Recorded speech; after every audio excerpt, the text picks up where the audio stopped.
At Thanksgiving, my sister discovered I had $12 million and my family demanded I give it to her, claiming she deserved it more.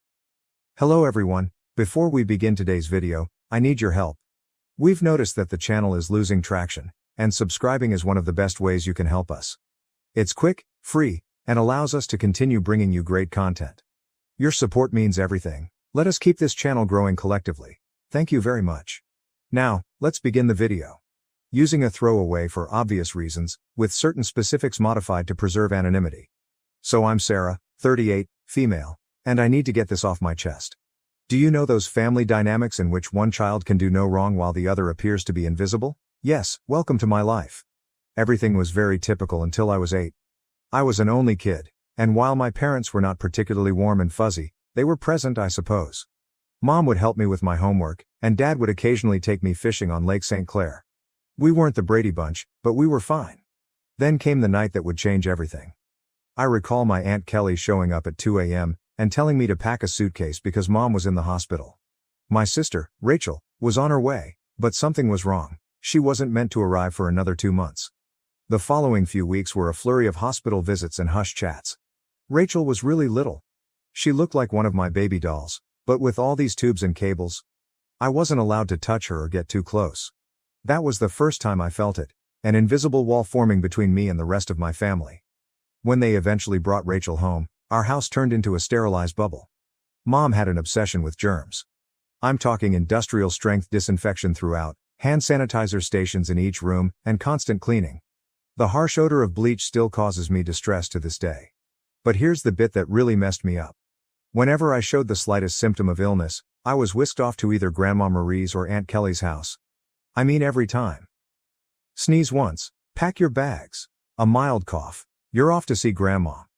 At first, I thought it was enjoyable. Grandma Marie would make cookies, and Aunt Kelly had a fantastic collection of Nancy Drew books that I was working my way through. But children are not stupid. After a while, you begin to understand what is actually going on. You are not being sent away on adventures, you are being handled as a threat. As if your entire existence could damage your beloved sister. I tried everything to gain their attention in a healthier manner. Honestly, everything? Got all A's? Mom would scarcely look up from Rachel's most recent doctor's appointment calendar. Won first prize in the scientific fair with a project about renewable energy. Dad just asked if I could store the display board in the garage since Rachel is allergic to cardboard dust. Is this even a thing? The real kicker came when I was 12. For months, I'd been practicing for the school talent show, teaching myself to perform Bridge Over Troubled Water on the piano. I know it's a little too obvious. Rachel had a 99.1 degree Fahrenheit fever on the night of the show. Guess who did not have anyone in the audience? Meanwhile, 2 weeks later, the entire family, including both sets of grandparents, attended Rachel's 15-minute flute recital, during which she essentially killed hot cross buns. Rachel immediately learned how to use the system.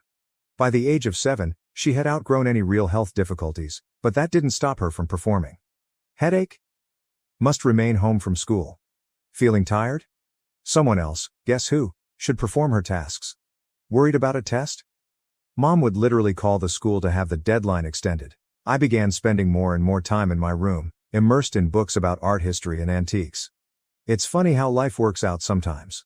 My room became my sanctuary, mostly because Rachel claimed she was allergic to my lavender air freshener, so it was the only place she wouldn't go. Do you know what is actually wrong? When she pretended to be sick, a part of me felt grateful. At the very least, I'd be taken to Grandma Marie's, where someone would ask about my day or be interested in what I was about. Grandma was the one who sparked my interest in vintage jewelry. She had an incredible collection of costume pieces that she let me organize and catalog. I suppose I should have regarded it as prophetic. The worst thing wasn't even the clear favoritism. It was how they rewrote history to excuse their actions. Rachel just needs more attention because she had such a rough start. Sarah's always been so independent. Sarah understands that her sister has special needs. Number I did not comprehend. I was a child who didn't understand why having a good immune system made me less deserving of love. Looking back, I can see how these years shaped me. The persistent message that I was somehow unsafe or inconvenient to be around doesn't just go away. But hey, at least it taught me to be self-sufficient. When no one checks your homework or cares about your triumphs, you quickly learn to be your own cheerleader. High school, the majority of people either loved or loathed it. Me, I regarded it as a ticket out. While Rachel was establishing her drama empire in middle school, I was laying the groundwork for my own escape. And let me tell you, nothing inspires you to accomplish more than knowing that no one will do it for you. Remember how I said I spent hours sorting Grandma Marie's jewelry collection? That taught me a valuable lesson: the need for systematic organization and attention to detail. In high school, I approached everything with the same perspective. My desk at home resembled something out of an organization magazine: color-coded notes, meticulously organized study plans, and everything had its place. Rachel teased me about it, calling me Rain Man. Very great, sis. But here's the thing about being invisible: no one is monitoring your failures or successes. So do whatever the heck you want. I joined every club that would not interfere with my part-time employment at Carson's Diner. Thank you to Carol, the owner, for remembering my birthday when my own parents had forgotten. Debate team? Check. Who is the National Honor Society president? Check. Who is the editor-in-chief of the school newspaper? Check. The debate team was when I truly found my voice. There's something quite rewarding about shattering someone's argument while maintaining complete composure. It also taught me how to negotiate, which I didn't realize at the time but would be useful later. I've won states twice. Rachel had major soccer games, therefore my parents were unable to attend both competitions. She was on the C team, did not even play. The game changer the junior year was when things truly became interesting. I took the SAT and received a flawless score. Not like, oh, pretty good, perfect. I mean, perfect. 1600. You know how many people receive that? Less than 1%. I remember staring at the results screen for almost 20 minutes, convinced it was an error. I rushed home to tell my parents. I realized this is stupid. Mom was in the kitchen assisting Rachel with her English homework. The conversation went something like this. My reaction: Mom. Look, I got a perfect SAT score. Mama. That's nice, honey, but can you keep it down? Rachel's trying to concentrate. She has a big test tomorrow. Rachel, you're correct. Yeah, some of us actually have to study, Miss Perfect. She said. Rachel, sweetie, don't stress. You're just a different kind of learner. I still have the hard copy of those SAT results someplace. Never got pinned on the fridge. But Rachel's C+ in English? That infant received primo refrigerator real estate, complete with a "we're so proud of you" magnet. College applications. The college application procedure was interesting. I applied to 15 schools without informing anyone. I wrote all of my own essays, gathered my own recommendations, and handled all of the financial assistance paperwork myself. My guidance advisor, Mr. Chen, was the true MVP. My parents were too busy to help me with the FAFSA, so I stayed late after school. Then acceptances began to arrive. Harvard, Yale, Princeton, Michigan, and each one comes with a scholarship offer. I stored them all in a locked box under my bed, knowing what would happen if Rachel discovered them. They'd suddenly shifted their focus entirely to her. But if Sarah goes to Harvard, I'll be all alone. Or some nonsense like that. The day I received my full ride offer from UMich, Rachel joined JV cheerleading. Guess which one was celebrated with a family feast? Hint, I had microwave mac and cheese in my room while they went to Olive Garden. But, you know what? The scholarship was my golden ticket. Tuition, lodging and board are all included, as is a book allowance. I could finally leave that house, where I was either invisible or inconvenient. The day I received my acceptance package, I went to my favorite spot in the local library, a fourth-floor window seat overlooking the park, and grieved for an hour. Not sad tears. There were tears of relief. When I told my parents at supper that I was going to UMich, they were ecstatic. He said, Michigan? But that's so far. What if Rachel needs you? She replied, I hope you're not expecting us to help with expenses. Rachel's cheerleading competitions are very costly. Rachel is crying. Oh my God, finally. Can I have your room? I need space for my TikTok videos. The summer before college I worked double shifts at Carson's Diner to save money.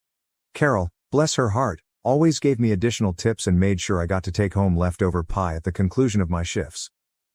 She also taught me a vital skill: how to recognize genuine people in a society full of fakes.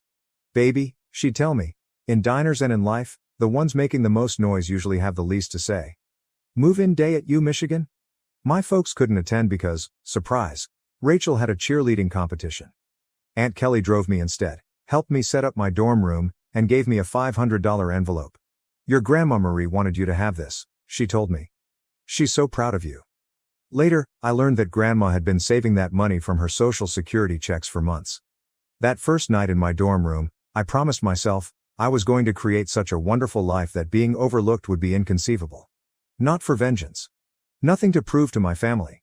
But what about the 8-year-old girl who used to get sent to Grandma's house for sneezing? College and the beginning of something new. College went by in a flurry of all-nighters, instant ramen, and heavenly independence. I graduated summa cum laude from the University of Michigan. Not that my folks noticed. They were too busy helping Rachel transfer to her third college in 2 years. But this is where the plot takes an unexpected turn. I got an entry-level job at Everett and Phillips Auction House in Detroit. I won't use the real name for obvious reasons, but if you're in the business, you probably know who I'm talking about. A genuine high-end establishment, many old money clients, that type of transaction. I began with their estate sales business, which involved documenting the belongings of wealthy individuals after their deaths. Not exactly glamorous, but it paid the bills. The breakthrough. My first several months were very standard, logging countless china sets, categorizing vintage furniture, and so on. Next followed the Kingston estate. Mrs. Kingston was an elderly widow who had died with no children, leaving behind what everyone assumed was a huge collection of costume jewelry. Rooms filled with the material? This is where those hours at Grandma Marie's came in useful. I'm looking through this stack of jewelry when something catches my attention. It's an Art Deco brooch. Nothing really showy, yet something about it felt different. The weight was unsuitable for costume jewelry. The clasping mechanism was far too complex for a copycat. I believe I spent my whole lunch break that day researching old jewelry markers and signatures. I ended up staying late at the office to use the company's membership to several antique jewelry databases. The more I looked, the more certain I got that this was not costume jewelry. It was the real stuff. Problem was, I was the new girl. Nobody would believe me if I claimed we had a potential treasure on our hands.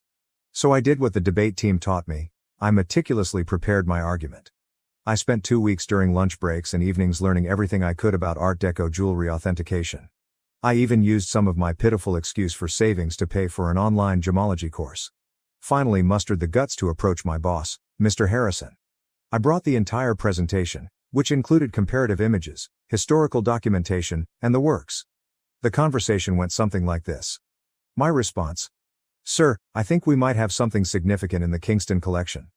Harrison, scarcely looking up from his phone, says, "Sarah, we've already cataloged those as costume pieces." You are correct. I know, but look at these maker's marks. They match perfectly with Cartier's 1925 signatures. Harrison, finally paying attention.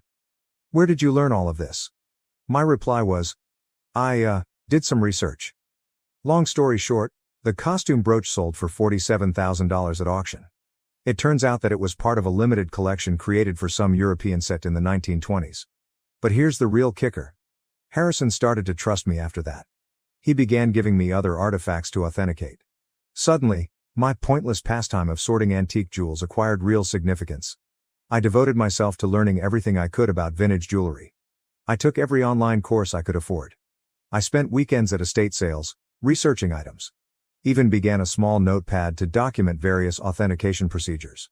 My apartment looked like a jewelry scholar's fever dream, with walls covered with printouts of vintage hallmarks and certification guidelines.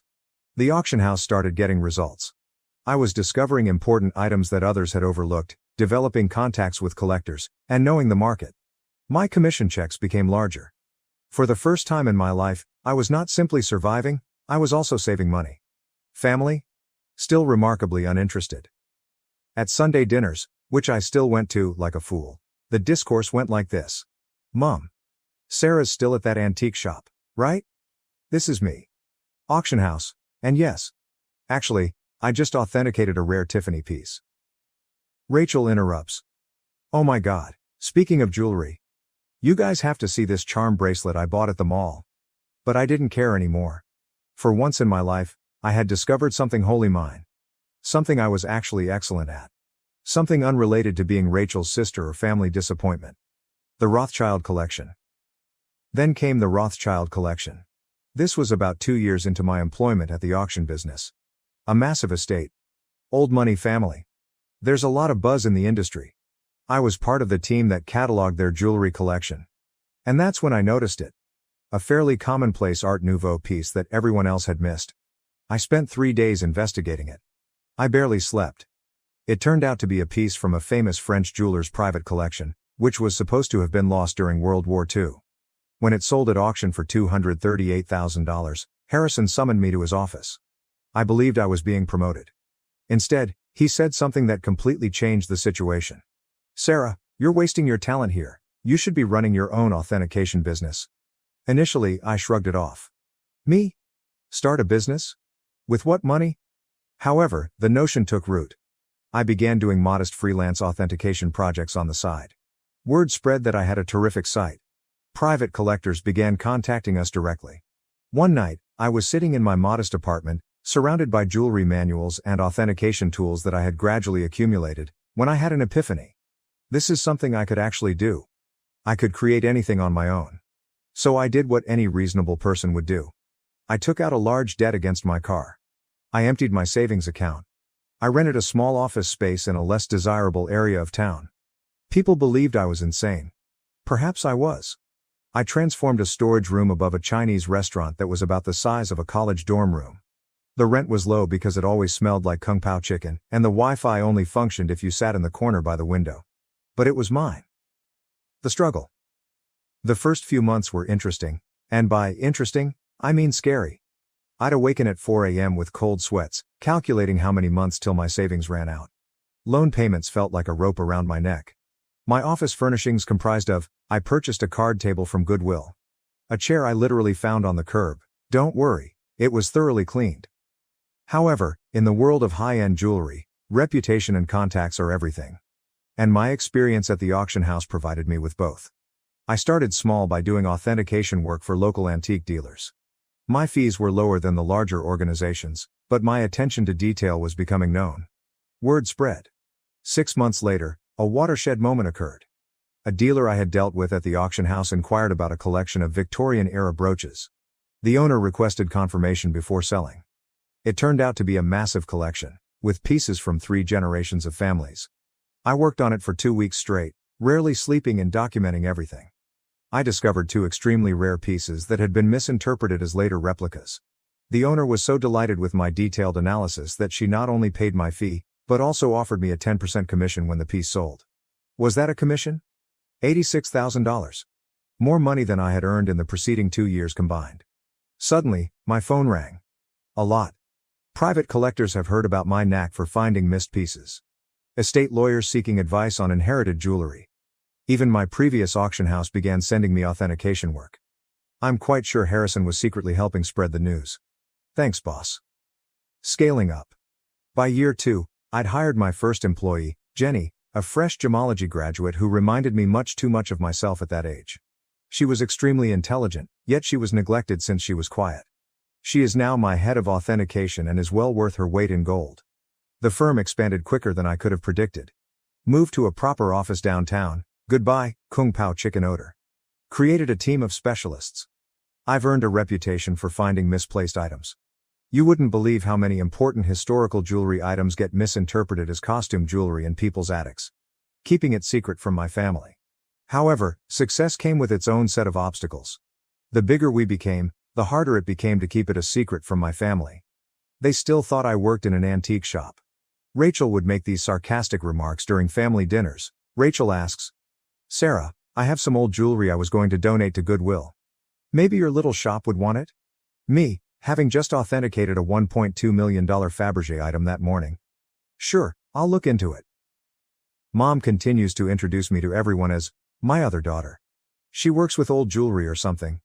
Meanwhile, I was quoted in Forbes, luckily under my company name, and we had recently built our 3rd office. What's strange about it? Keeping the secret became almost enjoyable, like this private joke with myself. I'd sit at Sunday dinner in my Target discount outfit, really Chanel, listening to Rachel speak about her entry-level marketing job, knowing I'd just closed a deal for more than her annual income.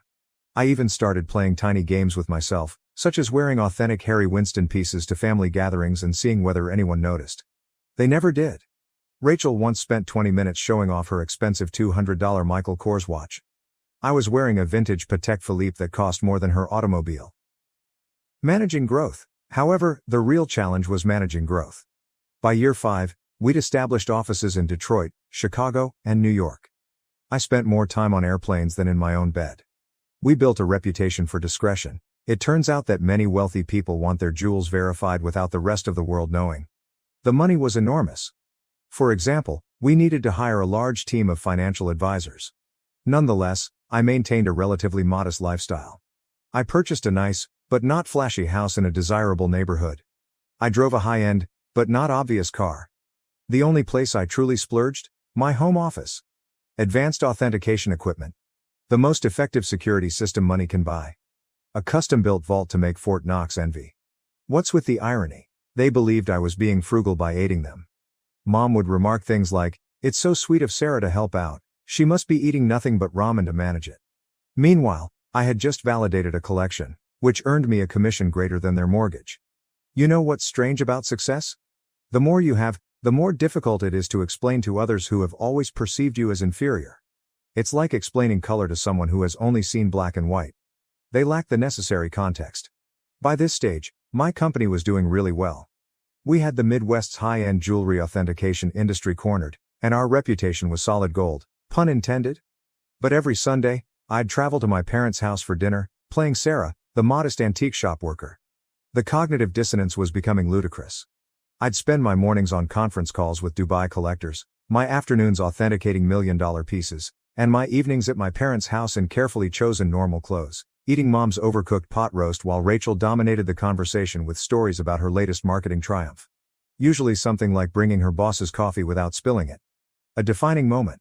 One Sunday is very memorable in my mind.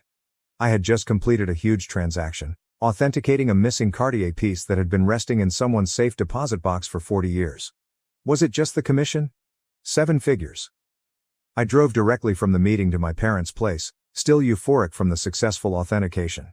She said, "Sarah, honey, is everything okay?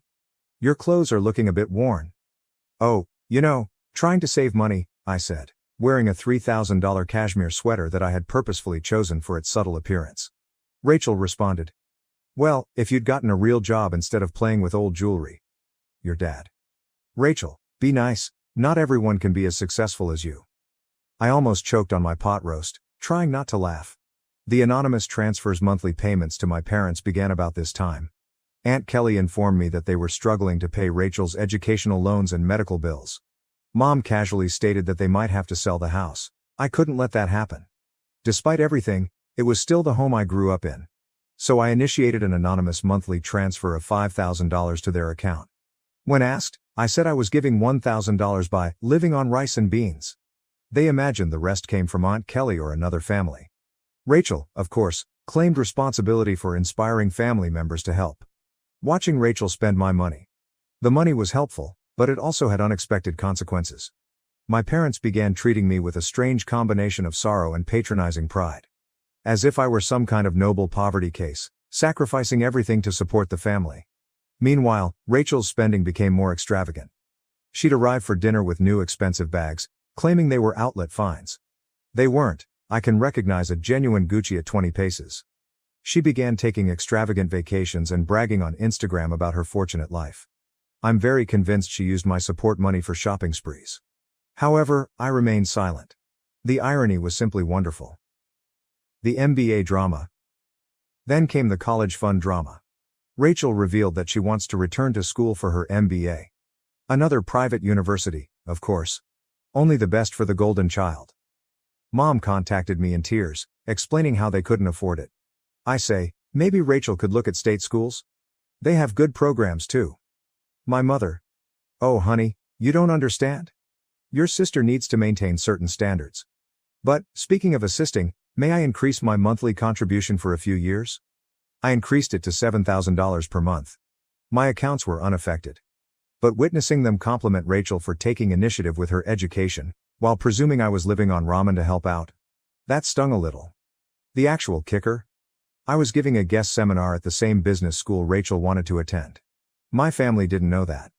The dean personally invited me to give a lecture on luxury goods authenticity and business growth.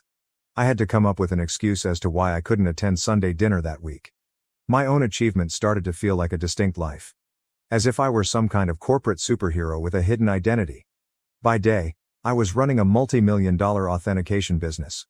By night, well, on Sunday evenings, I was just Sarah, The disappointed daughter who worked at an antique shop. The breaking point, Thanksgiving. The weight of the untruth was becoming heavier. Rachel made rude remarks about my career on multiple occasions. Each time Mom apologized to her friends for my modest lifestyle. Every time Dad suggested I get a real job. I believe I always knew it would end dramatically. I just didn't expect it to implode so spectacularly on Thanksgiving. It began 2 weeks before the holiday. Mom called, weeping about her back discomfort. She had been diagnosed with a herniated disc, and the notion of cooking Thanksgiving dinner for 20 guests overwhelmed her. Now, I'd like to tell you that I offered to help purely out of goodwill. But really? I became tired of pretending her dried turkey was appetizing. My response: why don't I handle the food this year? I can have it catered. She replied, oh honey, we can't afford a caterer. My response: don't worry about the cost. I've been saving up. Mom, concerned. You're not taking out a loan, are you? I coordinated everything with a high-end catering firm that I use for business gatherings. They do incredible work, the kind of food that makes you wonder why you ever bothered to prepare yourself. It cost more than my folks thought I earned in 2 months, but whatever. Thanksgiving morning dawned, and I was feeling quite good. I had my laptop with me because I needed to monitor a major online auction in Hong Kong. This magnificent Art Nouveau necklace was for sale, and I had a customer who was interested in authentication if they won the bid. The lunch arrived on schedule, and everything was properly prepared. Rachel, of course, had to respond. Rachel inquired. Store-bought stuffing? Really, Sarah, Mom's is so much better. This is from the girl who once set off the smoke alarm while making toast. Mom was apologizing to everyone for not cooking herself, but you could tell they were enjoying the meal. Rachel shut up after tasting the maple-glazed Brussels sprouts, which, by the way, cost more per plate than her weekly grocery budget. I stepped away from supper and dessert to check my laptop. The auction was getting intriguing, and I needed to be prepared in case my client won. I set up in my old bedroom, which Mom had kept the same since high school. In the meantime, Rachel's room had undergone 3 renovations. That's when everything went wrong. I had left my authentication program running, with many tabs open that displayed various accounts and current agreements. Rachel came in without knocking, some things never change, to borrow my phone charger. She saw my laptop screen and realized this was her chance to finally expose how pathetic her older sister was. Rachel, smirking. Let's show everyone what Sarah's really been up to. Before I could stop her, she took my laptop and walked into the dining room. The big reveal: picture this: 20 people, including aunts, uncles, cousins, and my parents, filled with gourmet turkey and half drunk on pricey wine, which they mistook for Trader Joe's. Rachel's reaction. Time to see what kind of important work Sarah's doing on Thanksgiving. She flipped the laptop around triumphantly, apparently intending to disgrace me with whatever minor antique transactions she assumed I was working on. The room went completely silent. Like, you could hear the fancy clock I got Mom for Christmas ticking silently. She believed it was a reproduction.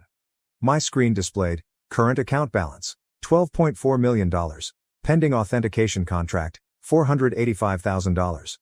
Recent transaction, $1.2 million, Hong Kong auction, company's quarterly profit report, $4.2 million. Rachel's face shifted through 5 different emotions in 3 seconds. The final one landed somewhere between astonishment and nausea. She actually swayed slightly on her feet.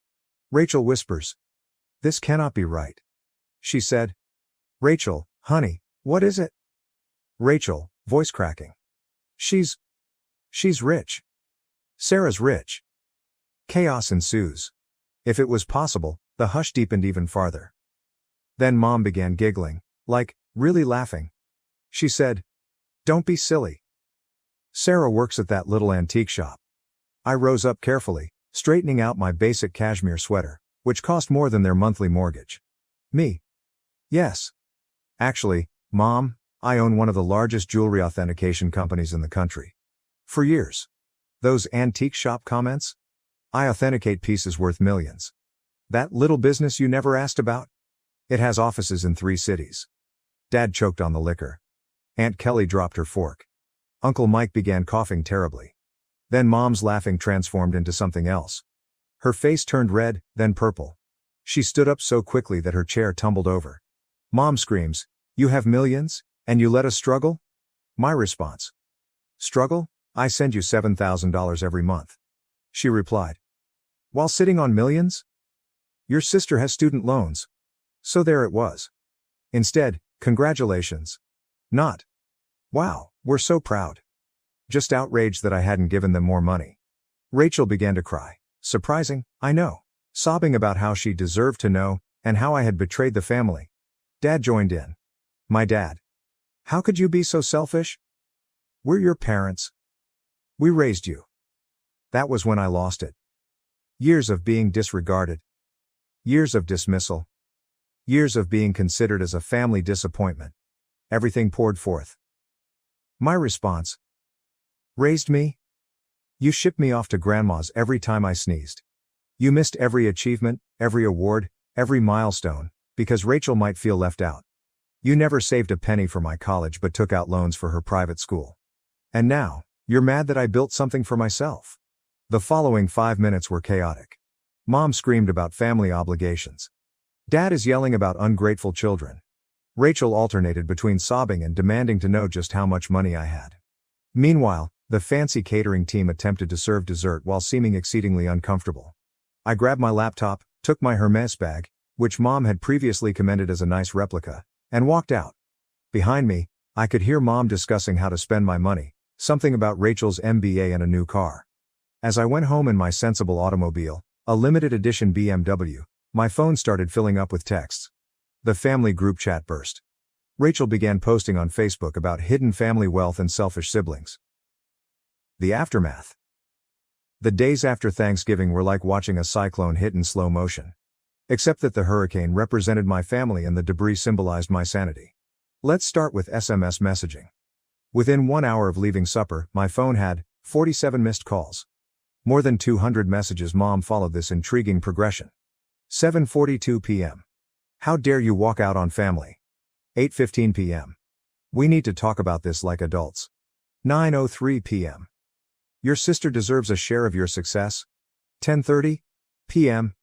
I've already called a realtor about houses in better neighborhoods. 11:45 p.m. Why aren't you answering? This is your mother. Meanwhile, Rachel had become a full-fledged social media fighter. Rachel, on the other hand, had fully embraced social networking. She wrote an enormous rant on Facebook about how her millionaire sister had been hoarding wealth while watching her beloved family struggle. The comments section was insane. Distant cousins and former high school classmates, whom I hadn't spoken to in years, suddenly formed strong ideas about my moral character. But this is the bit that really grabbed me.